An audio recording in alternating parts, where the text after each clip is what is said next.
1983 Toleman TG183 as raced by Ayrton Senna in his very early days of Formula One.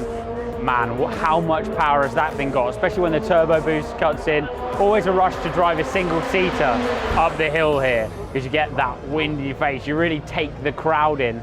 Tough car to drive, moves around a lot on the throttle, and you've got to be absolutely engaged in the driving experience. But to sit where Ayrton Senna sat and turn the steering wheel that he turned is quite an experience in any kind of setting.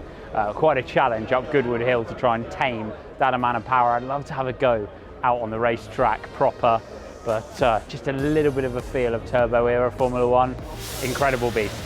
We had a little bit of a gremlin halfway up the hill. The car cut power, which was a bit unfortunate, so I had to park it up in a gap, but for the time I was behind the wheel of the car, I really did enjoy it, and it seems to be no harm done, just a little bit of a loss of power, either electronic or fuel.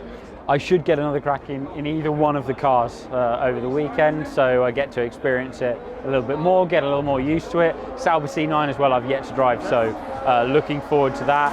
But I've had a bit of a feel for it now and I want more.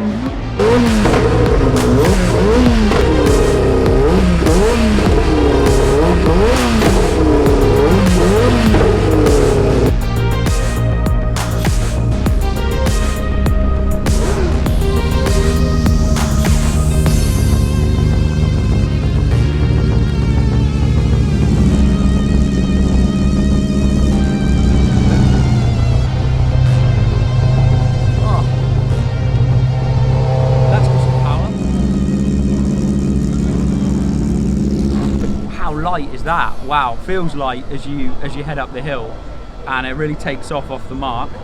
But like, yeah, bounces over the bumps in your hands, but lovely sweet little gearbox on it, stiff little clutch on it. But you can tell that they would have been so tough to drive. I think it's a really difficult car to drive actually nicely. You have to wait for the boost, you have to play with the throttle. Geoff, who's running the car, said you need to think of the throttle as a power valve, not an amount of throttle, and he's absolutely right. You've got to bring it in. It's got a very stiff spring on the throttle pedal, and that's for a reason, because the car needs you to build boost, otherwise it just doesn't do anything. It gets confused and then goes and then gets confused again. So if you build boost nicely, it goes along brilliantly. If you don't, it's a total mess. Handling, I can't really get a feel here. But mainly, you know, brakes are pretty good. I just feel the kick back through the steering wheel. I haven't been in a single seater for so long. Kick back through the steering wheel, and this kind of like single seater driving position, which puts you right in the action. But yeah, a rush.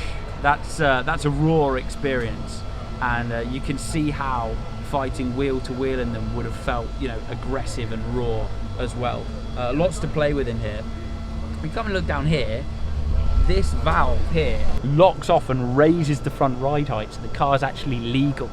So they used to run the front ride height lower than they were allowed, and then they had this valve here which would lift the front ride height, then you lock it off, and they would go into scrutineering and essentially cheat. There was nothing in the regulations which said you couldn't do that. So basically they just totally got away with it, which was quite impressive really, isn't it?